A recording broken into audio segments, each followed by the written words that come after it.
Hello, everybody. Welcome to VIE Speaks, Conversations with Heart and Soul. I'm Lisa Burwell, your host, and today I'm sitting with two very special people. Never had a podcast with a duo, but this is the best duo I could have, and that is Shane and Romona Reynolds. Welcome to VIE Speaks. Thank you, Lisa. Thank you for having us. Oh, it's so fun. Well, I've known you guys for how many years? Like 15 years plus or something like that? Or at least, yeah.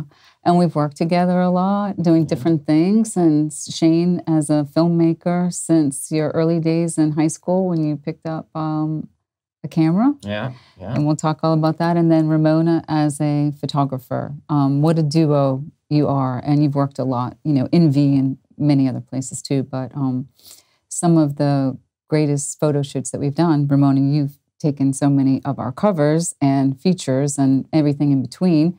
And then one of my favorites is you two in the magazine when you were a cover girl. Yeah. One of the best covers that we have. And then Shane. The best cover. The best. Yeah, totally. Of course.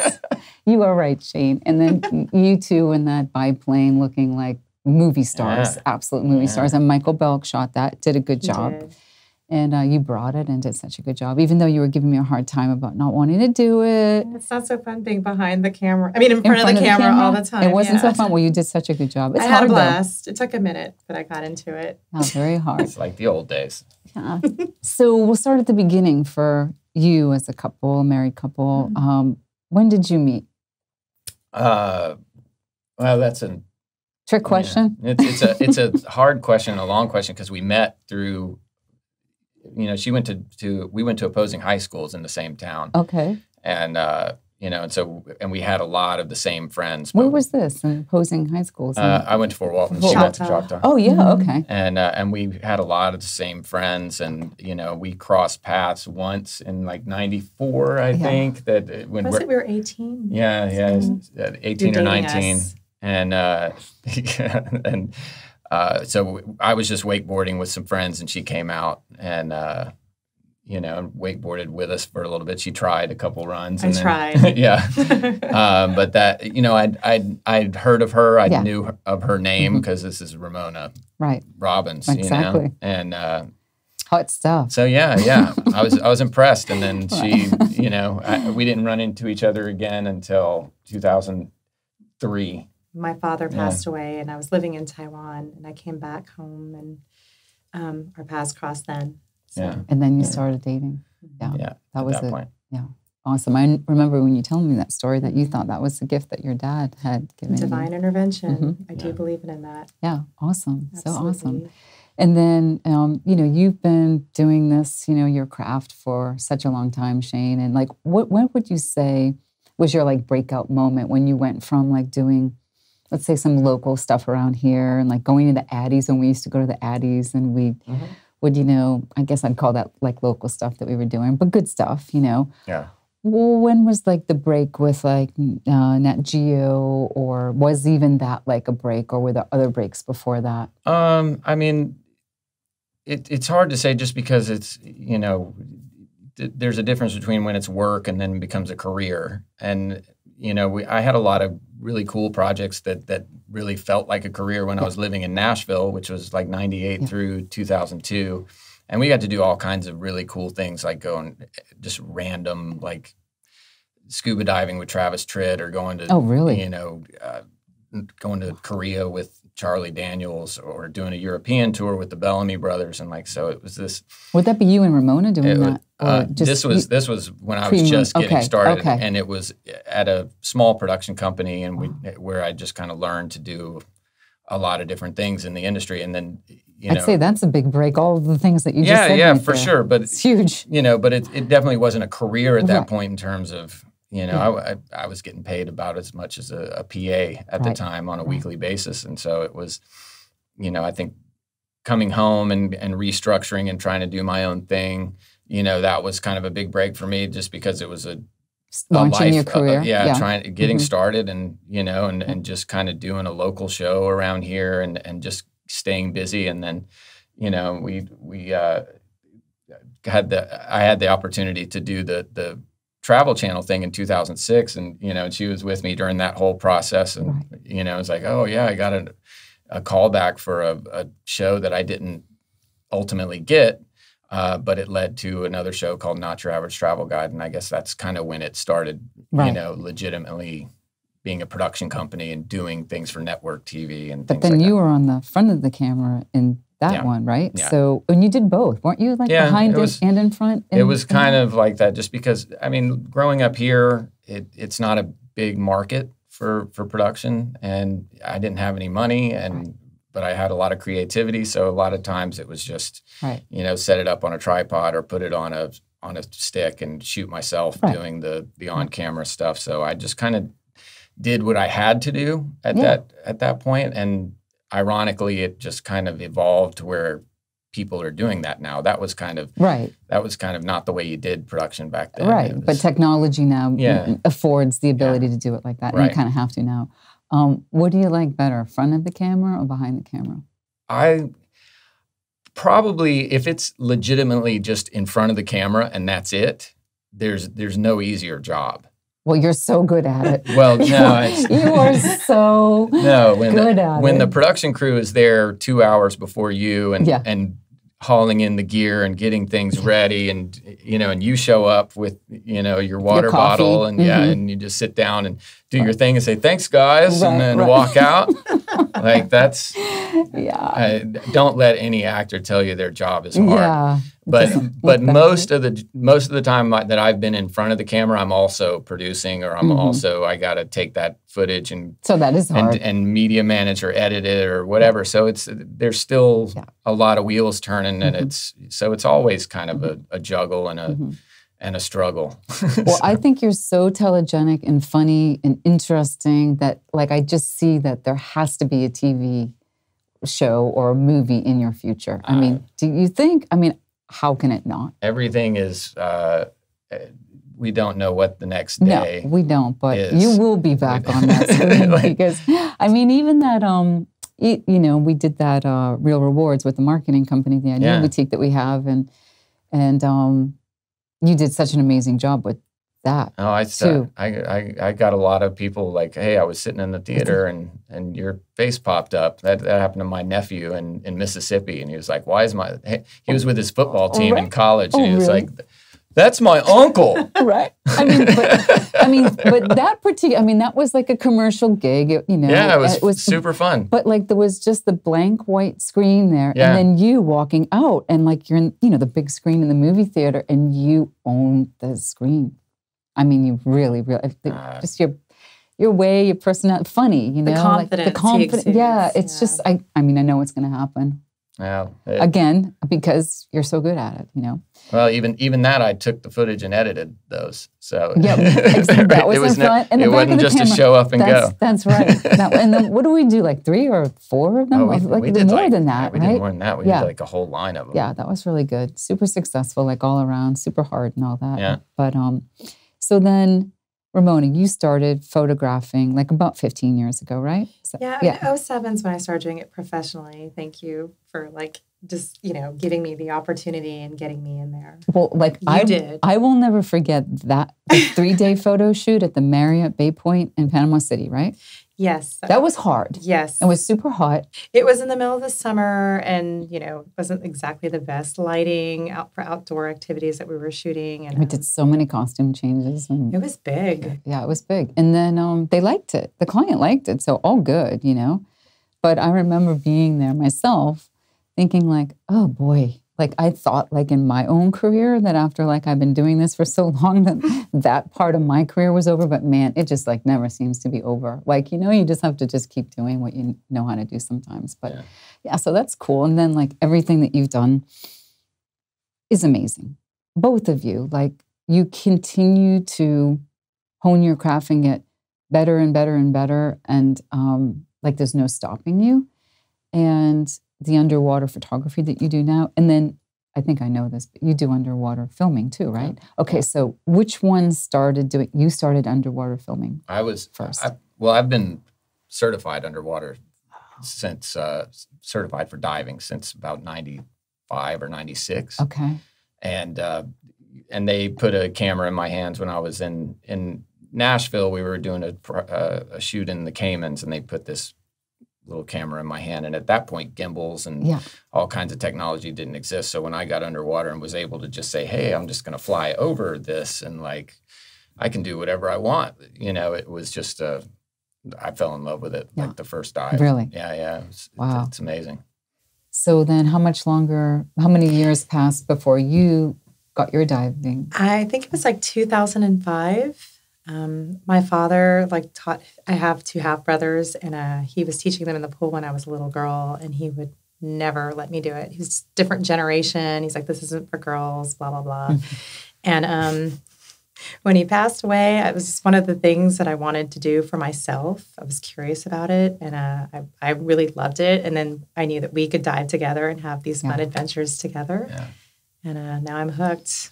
Were you afraid? I mean, I know you weren't because you wanted to do, but like you weren't afraid. To me, it seems like a frightening thing for me to do. I absolutely felt right at home in the water. Being in the water wasn't scary to me. However, being with big sharks scared me, thanks to Jaws. Yes.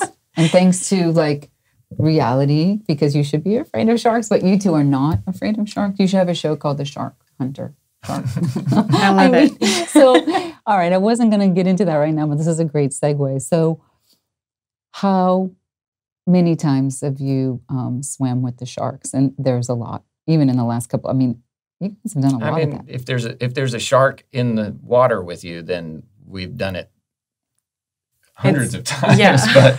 But it just, because there's always sharks around. Okay, but like when you like are seeking them out, like. But we do it often now. That's kind of on our. I mean, just recently, I was just like, okay, I need to get in the water. I'm tired of being at home all the time. Surely it's safer in the water than dealing with all of this COVID and, you know. So we just made a trip down to Jupiter, Florida. It's like an 8.5-hour ride down south. And I actually felt safer with the sharks than going to the grocery store. Isn't that crazy? I know. Yeah. And I saw some of the pictures that you posted on Facebook, and it's amazing. Like that shark is huge. And how are you not afraid?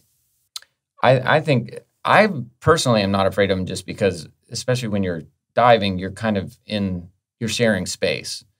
And so it's almost almost like a communication. Yeah. I mean, they're not there for you. They know that you're not on their menu. Like maybe they, confuse you for food when you're up at the surface splashing around, because I guess they don't have the best of eyesight. But underwater, when you're in their element with them, they think you're one of. They're aware. They're smarter. Yeah. They're smart. I think they are smart. I got bumped by a bull shark diving in Jacksonville. For the Caribbean Pirate Treasure Show, and because we were doing the underwater stuff for that, and the visibility was only about like that. So I mean, and did that? So that was it. Made for a good scene for them on the behind the scenes scene for the show, and it was nerve-wracking. But I knew that it was just a mistake, and the thing didn't come up and bite me. It just kind of hit me. Yeah.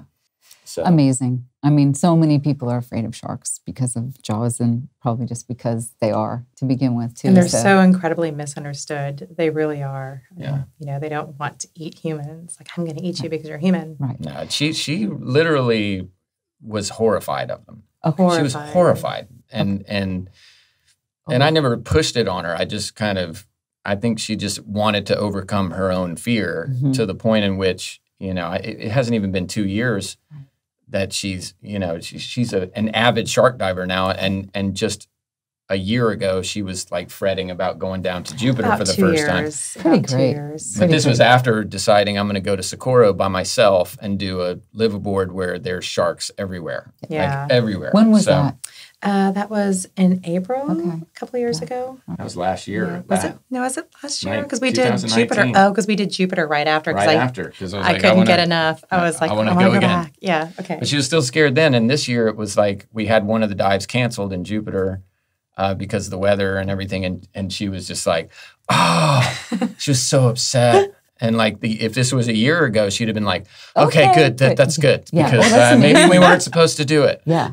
That's awesome. So. Fearless. I just faced my fears. And now she's addicted to it. Good. I am. Well, there's a fearlessness that you have to have when you have gone out on various trips. And I know that I asked you if you would tell the audience, but when you went on that trip where you had a helicopter dropping you into the bush somewhere, who were you shooting for then? That was for Nat Geo, and that was the show that I was doing, Shane Untamed. Oh, that was that. Yeah. That was that show. Mm-hmm. Okay, will you tell the story about that? Oh, that was, geez. That The Tepui. Yeah, going in and shooting we were going to be the first to climb a tepui in deep in the jungles of Guyana. And so we were going to climb this tepui and be the first to descend into a sinkhole that's on top of it. So that was the plan. We never even got close to it, but we ended up getting swindled out of our money by your guide. By our guide who put the porters together and just renegotiated along the way, and to the point in which we were completely out of money. And then the porters left, so it was just like 4 or 5 of us. So how did you get out of that jam? We fought with the climbing guides who wanted us to just leave all the gear and get the hell out of there. And and the camera, and I had a camera guy, Doug, with me, and we were both just like, well, we're going to take enough gear to finish this show, because we're not going to walk out of here with nothing. So you were actually negotiating, like, yes, you can so have we're some negotiating of it. with our own crew. Yeah. It's like, it's time to get out of here. And it's like, look, when we hit survival mode, Right. then we'll dump it. But right now, we're good. There was a lot of infighting within our own crew trying to get out of there, and it was just an adventure getting out, and it became the show instead of the Tepui. So and Nat Geo was freaking out during the whole thing. Luckily, that was the only episode she wasn't with me on, because I had bad feelings about it going in. Okay. And I was like, I don't think you want to be there. And I was really thankful that she wasn't when it all kind of came down. Right. Because she was the one I was calling to talk with Nat Geo on my behalf, on the sat phone. And the fixers on the other end who were crazy. So she was a good person to have it as the point person at home for that one. And but we got out, and now it's kind of my your legacy. My measure of if we can do that, then we can do anything. Yeah, that's something else. So that's a good story. Yeah. Well, that made a great show, right? Did they end up loving that because it was so real? That was their favorite. Their favorite. Their favorite episode ultimately, and we were obviously freaking out because it's like, I'm not going to be able to pull this show off, but I'm going to keep shooting, and we'll see what we put together. Wow. And the execs actually didn't have confidence in it initially when I was talking to them on the phone. They were just like, well, we can't put any more money into this, and they were kind of bummed about the whole situation, but then he turned that into a show. Something wonderful. Yeah, probably the best rated show, maybe, right? Because it was interesting. Yeah, drama. But suspense, like I said, drama. that's like the one she wasn't on with, Right. and so I mean that's got to tell you something too, because I mean over the years we've just kind of established this duo, this duo thing where she's typically the photographer Right. on things that I'm a producer Right. or the production company for. Right.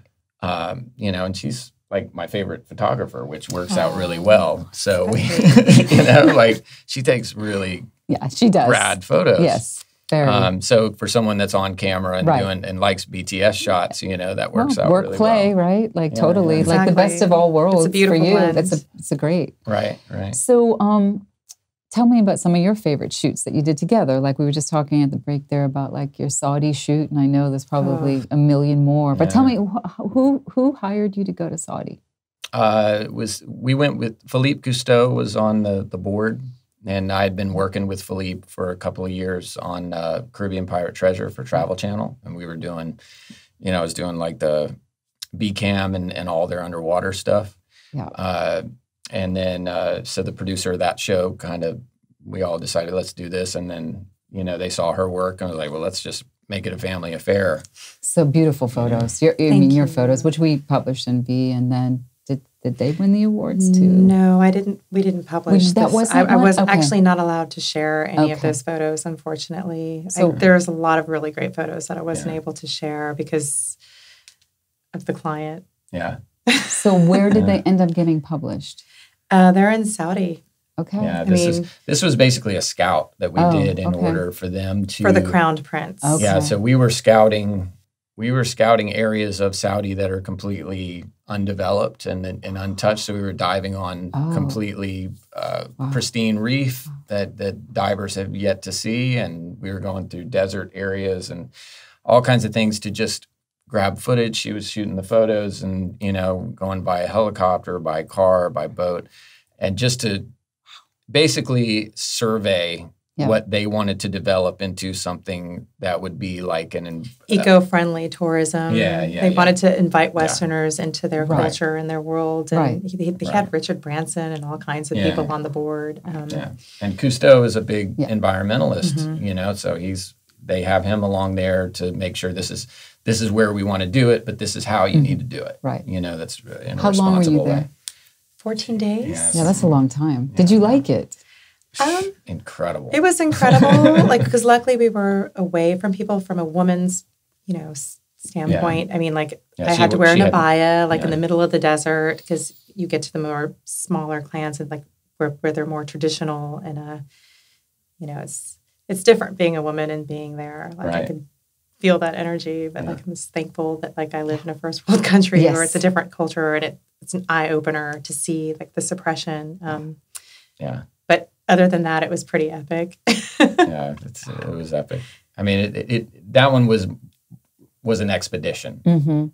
It's like you're living a movie. Yeah. Don't you think your life sometimes looks like a movie? Feels like a movie? When we did the thing with you with VIE and Connemara, you know, I mean, that was in Ireland. Yeah. That one was less of an expedition style; it was more travel. But like, I was there doing a Travel Channel thing in Northern Ireland, and then we met up together with our daughter. So what did you fly? Did you fly into Galway or fly into Dublin and then you drove out to Connemara? We flew into Dublin. Yeah, and drove over, and then we got to shoot the whole thing, the Connemara Life, the magazine that we started over there, which is like 6 years ago. It's one of my favorites because Ireland is one of my favorite countries. I know, and the fact it was also one of my favorites because we could bring our daughter and let her experience that world because she fit right in. Yeah, that was cool. Yeah, that and what you shot for us too.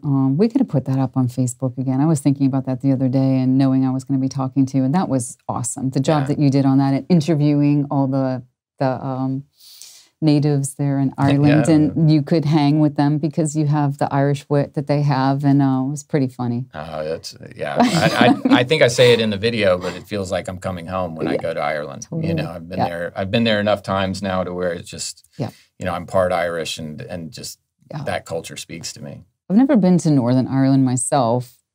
Which do you like better? Like, I know Ireland is a beautiful country, but it's tough, right? It's so different. It is pretty different. The energy is different. The landscape is different. Like, it's really hard to pick a favorite, honestly, because it's just Ireland in and of itself is such a beautiful country. Totally. I think you can't really beat the epicness of the west coast of Ireland. Yes. You know? The rugged, raw beauty. It's just so over the top. It is. Did you surf when you were there? There wasn't enough. We dove in Northern Ireland, and that was chilly. Yeah, I bet that was chilly. Oh, I bet that was the Atlantic. Yeah. Oh my God. So, Romona, because you shot so much for the magazine and for the branding company as well over the years, such a history together. What would you say are some of your favorite shoots that we've done? Oh gosh, it's a hard one to answer because there are so many, and they were all so unique from each other. Can I do top 3? Sure, do whatever you want. Totally. Maybe a top 3. Okay, like the first one was one of the first covers that I shot was with Madra. Like, I loved that one very much because it was such an intimate setting, and we were on this beautiful classic boat that I just recently found out is no longer with us, which is a shame. It burned. Did you know that? Burned down, I heard. Yeah. It's such a shame. Such a beautiful boat, and that shoot was gorgeous. I really enjoyed the Gatsby shoot that we did. I mean, it was such a collaboration with so many people, like, you know, and obviously I love that era, the fashion during that time, and that was also, like, I think it was like 3 months. Not even 3 months post Elsians. So it was really... Oh, that was your first shoot out after having Elsie. Yeah. Absolutely. And so I really loved that one. And then also the one that we did in Hawaii, in Kauai with Bob and Meredith for their wedding. Yes. That one will always be near and dear to me. Me too. Yeah. Very much so, yeah. That was, well, I mean, yeah, so many. And then your own, when you two were on the cover. That was fun. That in was Pensacola in the biplane. And, yeah, that was my favorite. That was fun. Yeah, that was cool. What did it feel like as we were filming it to Shane and then Michael Belk was taking the photo? What did you think of being behind the scenes? I mean, being in him. I understand what you're saying. No. Yeah. I loved it. I'm like, oh, wow. It's just kidding. No, because he's always like, he's awesome. Oh, so, I mean, like it's I don't really like being in front of the camera at all, and he's just so natural at it. But it was kind of interesting, the role reversal. I kind of liked it. You kind of looked awesome. I think I just kind of weaseled my way into that shoot because I had a leather jacket and you on. had cool goggles. He had the perfect they had hat. Those. So it was just like, just sit in the plane. I'm like, okay, no, whatever. That's your hat that we got in New York.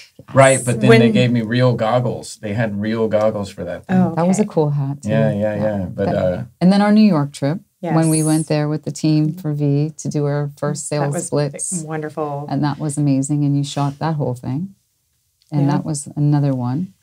And then, yes, I don't know. There's been so many. I mean, I think I've done 14 covers with you all. Yeah, and several other things too. And now you're working on the book with us, Home. I'm to excited debut about Christmas this time. project. I know, it's so exciting. I got to say, just before we move too far from her cover, yes, it was really why that was my favorite one was because before we met, she was, she's a runaway model. Yes. So that's a good thing to bring up. She actually was like brought to New York on what was the elite modeling, which is like elite model, and the that's best where the best. And she just figured it wasn't her thing, and kind of bailed in the middle of the night from it. Which means if she hadn't done that, she very well could be on Sports Illustrated covers still at this point. But I highly doubt that. Luckily, she did that because I don't think I would be sitting here with her right now if she'd have stayed. Oh, God knows where she'd be. Yeah. It definitely wasn't for me. But that lifestyle was never meant for me. But at the same time, she says she's not comfortable on camera, but she knows what to do when you put a camera on her. Exactly. So it was kind of cool for me to see in that setting to be like, okay, this is the first time I get to kind of hang out when she's just modeling. She's not the photographer. She's not doing like what I would do. Would have to wear a bunch of hats. She knew what she was doing. She could show up, get makeup, and go. And look beautiful. And say, thanks, guys. See you later. Shane, do you know the story about when I first moved here from Boston and worked at Seaside and I was the marketing director there, that I put that modeling search show on at that she was really? Signed. Yeah, but of course we didn't know each other. Right. We didn't know you then. And I just had this idea with Mary Lou's models. I go, why don't you have it at the Sheraton and these places? And I have it at Seaside. And then all of these international modeling scouts were there. Right. And there were like hundreds of beautiful 14 and 12 and 15-year-olds. I was 18. You were 18? Mm-hmm. And then I didn't think that many people were going to show up. And I'm like, it was scary because it was like an onslaught of like hundreds and hundreds of girls and like these real like A-gamer scouts from all over the world. Yeah. And then when Romona told me the story about that, I'm like, oh, I was there. I put that on, but I didn't know you then. And I knew the people that were there. And then you got signed by a couple of agencies. I had interest from, like, my dad was just like, oh, she's never going to make it. She's wasting her time. Like, I had no makeup on, my hair thrown up in a bun, one-piece bathing suit with ruffles and cut-off jean shorts. And I went on and off that stage, like, really fast. And then I got a call back from every single agency. There were like 6 agencies there. Like, they all signed her. Ford, Elite, Visage. I mean, there was someone from Tokyo there. Yes. Yeah. Yep. Yeah. Yeah. And then your friend Carolyn Murphy went up with you. She didn't. She was the one that was pushing me to do it. She was already established. Okay. Yeah. And she was like, you need to do this. And I'm like, no. So I did. And then we got to live together for a while. That's so fun. In New York. I know. But it's cool that you got all that and you could have done it and then you had enough confidence in yourself to know what you wanted and you didn't want and you left something. I mean, that's kind of shows a lot of your character. You know that.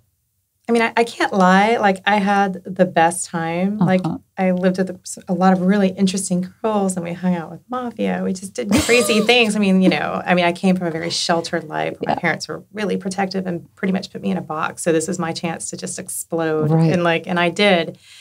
But I did. I also realized too that I don't think it would help with my confidence if I stayed with it. Mm-hmm. You know, like it's just like you have to be so thin, Mm-hmm. you know, and I was at the time, I was really, I was emaciated, and that just wasn't me, you know, and I don't know if I've ever been quite right, like with that afterwards, you know what I mean? Because it's always like, I'm fat, like it's silly, like it's how consuming it can be, and it's crazy, such a superficial thing, and I didn't want that to like define you. Yeah, and that's confidence though. There's confidence and respect in yourself to like say, no, I'm not going to like buy into it. That's what you were doing. You weren't buying into it. Yeah, you could have, because if you needed that kind of affirmation, you would have bought into it. Absolutely, and I probably would have just made myself like suffer through it, and that's something that I just can't do. No. And then you went on to then you were in biology. I wound up going to university, and I got my degree in biology. Yeah. So you've had ecology was actually what I studied. Evolution. Yeah. So I mean, you've had like both of you like such an amazing background. But the funny thing is, when we started dating, we had all that behind us. She was living in Taiwan. We had this like already kind of crazy life, but we were living with our moms, both of us, and we were almost 30 years old. You know, living with in the house we grew up in, just a few miles apart. You know, and so we didn't. You know, and I was just starting to build. Like, I think I want to do my own video production, so I'm just kind of trying to save money and. She's trying waiting tables. Yeah, she's just trying to figure out where she wants to go next, and you know, so we literally just started this with no you know, from no ground intention, zero. No intention of where we'd be now, and now we're both kind of pretty well established in creative careers that's organically kind of grown as a team. So, you know, I feel lucky. I laugh when I see friends of mine that are married, and they're like, okay, we're gonna do our trip, and then we got to do her trip, you know, the shopping trip or whatever. And it's like, well, we just do a shark diving trip, and we're both happy. Oh yeah, way better. So way better. So like respect. This is a question for both of you. Did you surpass your dreams of what you thought you were capable of, or do you have so many more that you are waiting for? Like, because it looks from the outside looking in that, like, you know, made it, rock stars, all the experiences that you got to have, but sometimes you never know where someone's own dreams are. I think I've absolutely outlived my 18-year-old's expectations of myself. Good. By a long shot, but being in it, I mean, there's still my 45-year-old self is like, oh man, we're just scratching the surface. There's so many layers. Yeah, that's good. So many layers. Yeah. You know. So cool. Well, what advice would you give people who are starting out? They don't have to be young. They could be just like pivoting and doing a career change or whatever. But as entrepreneurs, carving your own destiny and your future out, living your dream in craft, what would you say are some realistic things that you can pass on, some words of wisdom for people to, one, achieve it, but then also some wisdom like of how to achieve that along the road? You want to take this one first? Sure. I mean, like, definitely don't quit your day job. But you have to sometimes. But if you really love what you're doing and you put that extra effort in, it's all worth it at the end of the day. And like, if you love it so much, you don't even consider it to be work. You know, it's a passion and it's like your child that you want to nurture. And so it's worth that extra work, you know, and to be very patient, and because, you know, you're going to face a lot of failures. You're going to fall down a lot. There's a lot of hurdles, you know, but you got to accept those failures, learn from them, pick up, just keep going. I mean, because there's dark sides to it too, you know. I mean, you can very easily get depressed if things aren't always going your way, or if you're not doing anything, you know. Don't lose yourself in that. Like, don't lose hope. Just keep trucking through. Yeah, that's a good point. I think a lot of people they see what we do as a glamorous profession. It's a creative profession, and that's what they get wrapped up in with their head. And it is. And there's a lot of that, but I've always told people there's no such thing as a dream job. True. Because it's a job. You know, a dream job doesn't have any politics involved, and politics is involved in everything. Right. and logistics and hard. So if you Right. if you embrace the fact that it's not going to be what you're envisioning in your head, and continue to find ways to be content in what you're doing, to just get those scraps of victory Right. along the way that just kind of get you to the next thing while you're grinding in between, then you'll be fine. And I think it's those in between moments that people kind of give up, Mm-hmm. and they go, this just isn't for me. It's just Right. too much BS that I'm dealing with. And Yeah.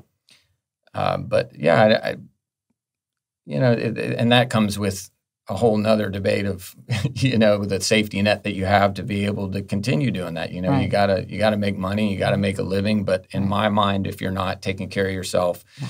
mentally, and just doing things for a paycheck, Yeah. then Yeah. you're not, the long run, you're gonna lose everything. Exactly. I agree. Totally agree. So we're all in the pandemic. I really wasn't going to touch on this, but I guess the reality is we still are in it. I know that we've had to face a lot of different things and hustle like I've never hustled before, Yeah. to figure out like what the new hustle is. Yeah. What does your world look like? I know you travel extensively, both of you, and Not this year. not this year. So how do you feel about that? Like, is it a mixed blessing? Like, I have a little bit of a thought that I didn't realize how tired I was from all the traveling that we've been doing so long, and that even though I hate the fact that we're in this pandemic, sometimes I'm like, wow, I'm kind of glad that I'm not on a plane again. Yeah. I would have been on them and I would have kept going, but we're all kind of grounded. Right. And I'm embracing it, but I also don't want to embrace it for that much longer, because I Right. think I've done good, like on my little Yeah. sabbatical. Yeah. So Right. what do you think, like, how has it impacted your business? I think to some degree good, right? In some ways, I mean, I think it relates to what I just Yeah. talked about in finding those victories. It's that, you find little silver linings of why this is a good thing in some ways. I mean, when this first started happening, I'm with you. I'm starting to get a little stir crazy in terms of us not traveling. She went to the Caymans in January, and that's the only time either of us have left the country this year. By now, I would have left 3 or 4 times. But, I think what you have to do is you got to find, like yesterday, I just did a shoot for TED Talks.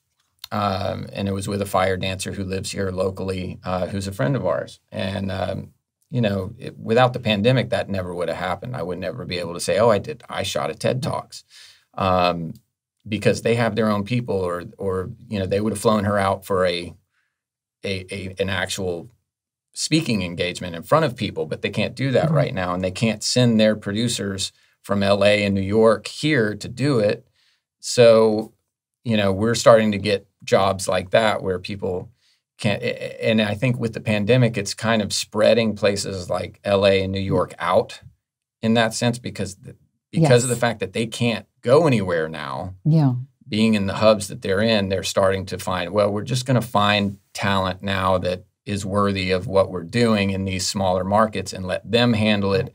And the footage I shot them yesterday is spending 30 hours uploading to them right now, which, Really? 30 hours? Still uploading as we speak. It's a few hundred gigabytes of stuff that's got to be uploaded. But I mean, that's technology, that's the world we live in. It makes it easy to do things remotely. And so while we've both lost a lot of work, and we're definitely not traveling like we were, We've had other opportunities fall in our lap too, like World Class with Shanna. Like, I mean, I know that was supposed to be in St. John's, but that gave us an opportunity to work together and get to know the producers and everyone on the show more intimately. Exactly.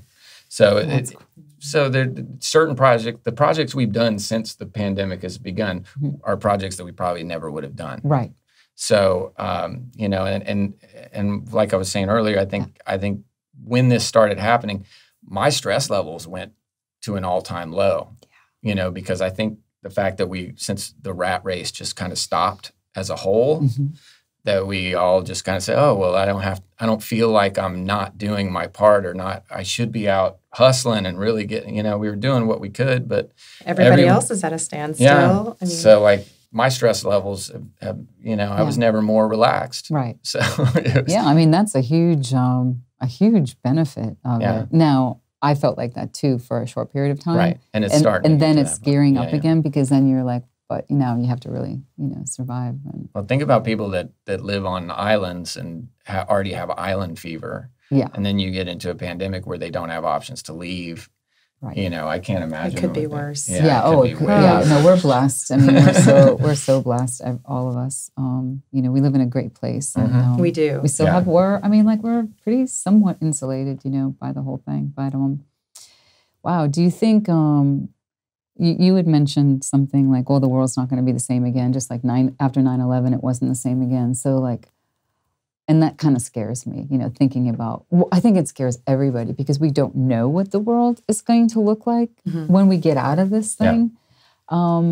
I hope, it's going to be better because I'm an eternal optimist, but I have no idea. No, you don't think it's going to be better. But are you going to notice? I mean, do you? Don't know. We adapt. Yeah, we adapt. Yeah. Do you complain when you have to take your shoes off at the airport? We didn't have to do that before 9/11. Exactly. That's true. So, I mean, I think in 10 years, we're not going to really remember what life was before COVID. Good point. But I hate the fact of thinking about us being a less affectionate people, like the hugging or just a simple. I agree, but I think once this gets to a point in which I don't know if it's the vaccine or whatever we have to do in order to be social again and to be able to go to a concert, because we're not going to stop until we can actually congregate again. Right. Exactly. So once we get to that point, we're definitely going to get back to that point. Right. How long that takes is. To be seen. Yeah, totally. Wow. Well, one other thing I wanted to touch on with you, Romona, and I'm sure you do this too, Shane, but all the classes and the experiences that you've gone to continue to grow in your craft.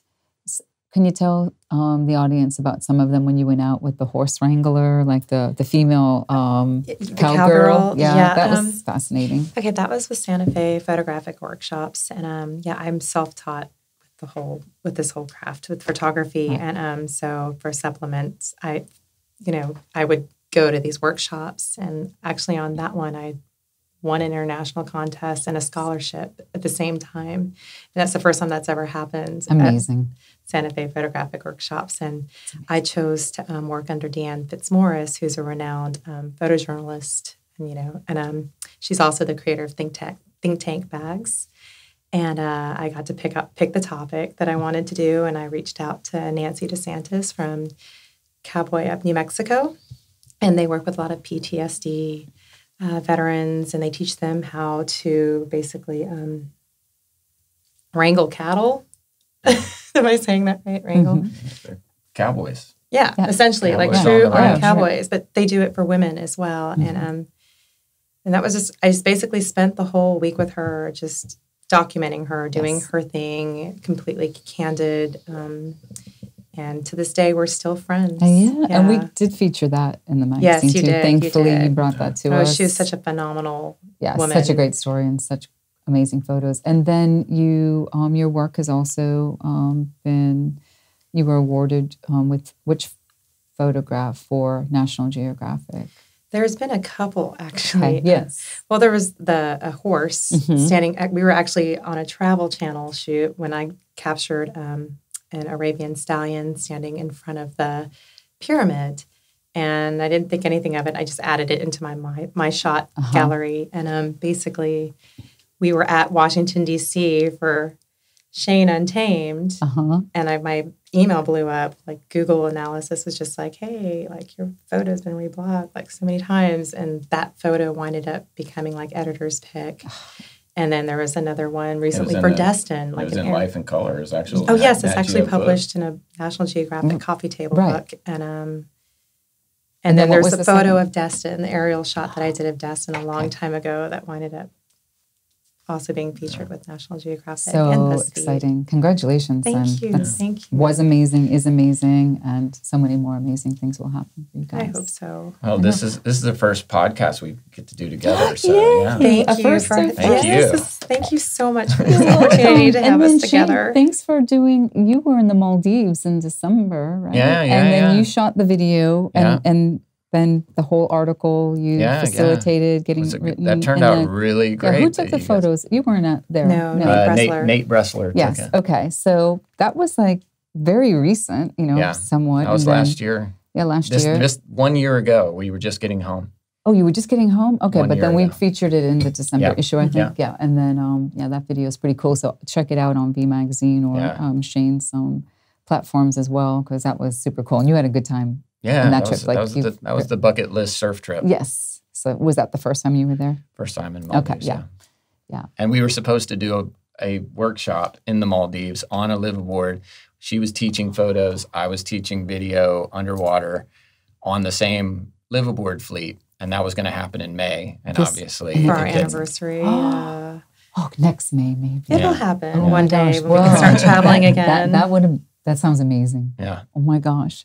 Well, I love you both so much. And thank you for being on the podcast, VIE Speaks, Conversations with Heart and Soul. And I hope everyone has enjoyed listening to these two fascinating people who have just are creative individuals, collaborators with one another. And you do amazing work. And I love our history together. I love you. I love you. Okay. Thank you. You're welcome. Thank you. Yeah. And, we've done a lot of cool things. Let's do more. Let's do it.